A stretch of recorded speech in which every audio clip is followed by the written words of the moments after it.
जगदेव सिंह जी का, और उन्होंने बहुत ही एक अच्छा विषय, अध्यात्म का विषय, ईश्वर का विषय बड़े सुंदर शब्दों में बहुत सरल बना करके प्रस्तुत किया।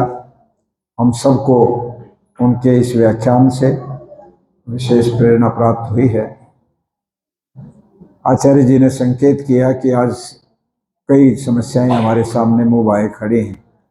संत रामपाल की भी एक समस्या है और बहुत ही वल्गर, बड़े बेहुदे ढंग से उनके जो कार्यकर्ता हैं, खुद तो वो जेल में हैं, किंतु बीमारी तो उन्होंने ही पैदा की थी कभी जब वो बाहर थे, और अब उसी को आधार बनाकर बहुत मूर्खतापूर्ण बातें ऋषि दयानंद के जीवन को लेके वो उठाते रहते हैं। तो कई बार ये लगता है, उनके उत्तर भी दिए हमारे विद्वानों ने। मैंने कई विद्वानों से बात की कि भाई इसके ऊपर कोई वीडियो बनाई जाए, तो सबने कहा कि जो लोग अनाड़ी होते हैं, बेवकूफ़ होते हैं, वो सिर्फ चीज़ों को स्वीकार नहीं करते।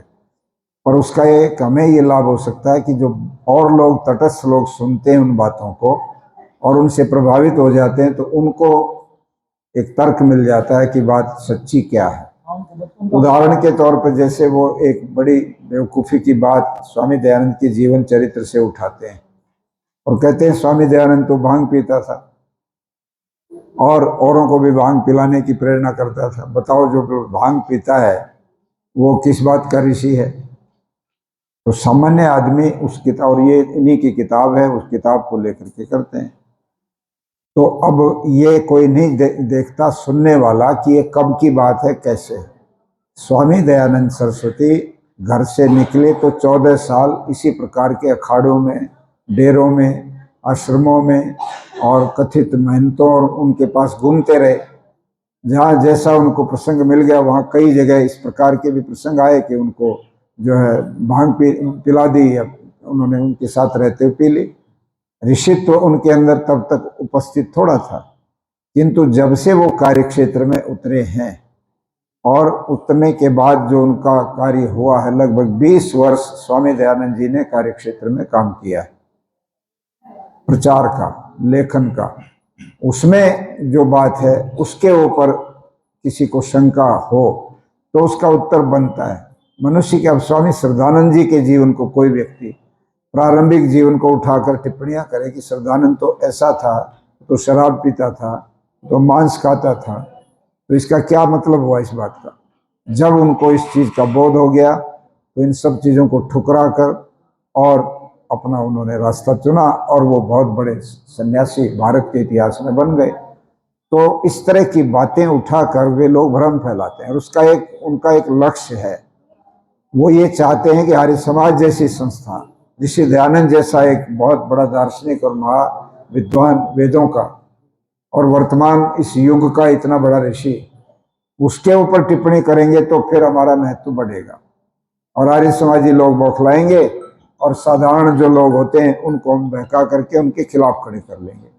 ये एक षड्यंत्र कह लीजिएगा, एक बहुत तुच्छ उनका एक लक्ष्य है जिसको लेके वो इस तरह की अनर्गल बातें करते रहते हैं। तो उनका कुछ का उत्तर दिया भी जाता है, किंतु उसके बावजूद भी प्रयास करेंगे कि एक एक चीज़ का ठीक से कोई वीडियो बनवा करके उसको डालेंगे। जहाँ तक लिव इन रिलेशनशिप की बात है, आज ही मैं अखबार में देख रहा था, अभी सुबह एक खबर छपी, हाई कोर्ट का फैसला फिर आया है। एक महिला के 3 बच्चे हैं, शादीशुदा है और उसने लिव इन रिलेशनशिप में अपना एक पार्टनर तैयार कर लिया कि मैं तो अब इसके साथ रहूंगी। तो उसको धमकी दी होगी उसके पति ने, जो मूल रूप से उसका पति था। वो कोर्ट चली गई।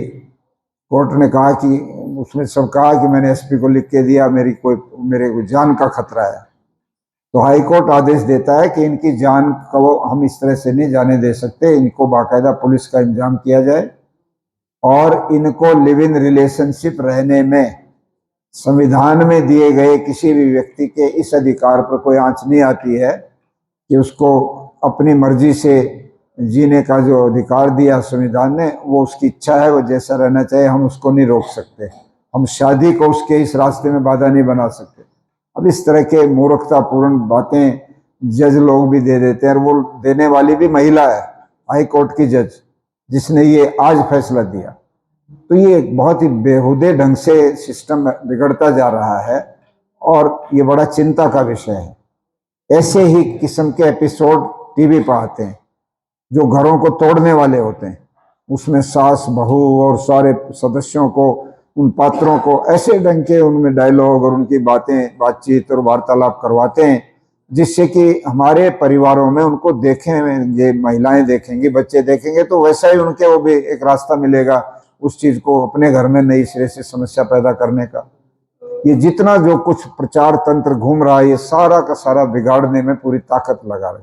सारे नौजवान बच्चे बिगाड़ दिए इन्होंने।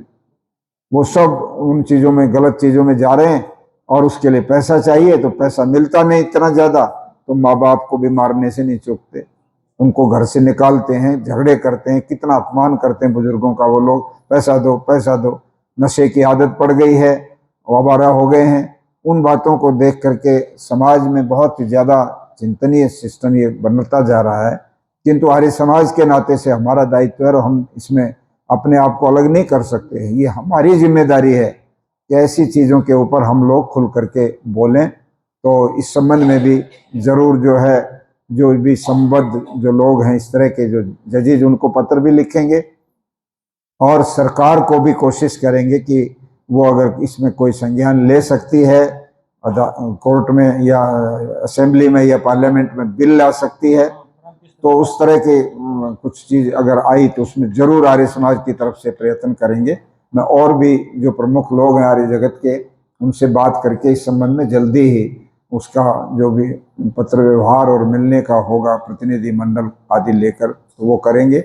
आपने बहुत अच्छा संकेत किया और ये बहुत जरूरी है इस समय, क्योंकि समाज की संरचना बिगड़ेगी तो फिर क्या होगा आगे, भविष्य बहुत अंधकार में हो जाएगा। और भी बहुत सारी ऐसी चीजें हैं। ये समलैंगिकता की बड़ी भयंकर बीमारी है। ये एक अलग किस्म का एक सिस्टम बन गया जिसको लेकर के पूरी की पूरी धारा ही हटवा दी हाई कोर्ट ने, धारा 377 ही हटवा दी और उसको लेके अब सुप्रीम कोर्ट में अपील वो पड़ी हुई है, वो चुप है। और आश्चर्य की बात है कि बहुत बड़े बड़े स्तर के लोग उसके हक में बोलते हैं। तो चीजें बहुत हैं हमारे सामने। पिछले दिनों सर्व खाप की बहुत बड़ी मीटिंग मुजफ्फरनगर सिसौली गांव में हुई, क्या नाम, वो सोरम के अंदर हुई, सोरम, जहां पर सर्व खाप का बहुत पहले से मुख्यालय है। और अब इस बार लगभग 30-35 वर्ष के बाद वो मीटिंग हुई थी, 35 साल के बाद। तो उस मीटिंग में काफी खापें गई थी देश की। वहां पर 10 बातें उन्होंने पास की और उनमें लगभग 6-7 बातें प्राय वे हैं जो हम आर्य समाज के उत्सवों में, जलसों में प्रस्ताव पारित करते हैं। वो सब की सब उसमें, ये डीजे पे प्रतिबंध, शराब पर प्रतिबंध, दिन में शादी करने का प्रस्ताव, ये रात को शादियां जो हो रही हैं इसने बहुत नुकसान कर दिया है, आदि आदि। आखिरी में अंतर जातीय विवाहों पर भी बात आई। वो प्रस्ताव तो पारित नहीं हुआ किंतु उस पर चर्चा हुई, किंतु वहां पर लिव इन रिलेशनशिप और इन बातों पर कोई मुद्दा किसी ने उठाया नहीं। संयोग से मैं तो बाहर था, नहीं तो मैं जाता उसमें जरूर।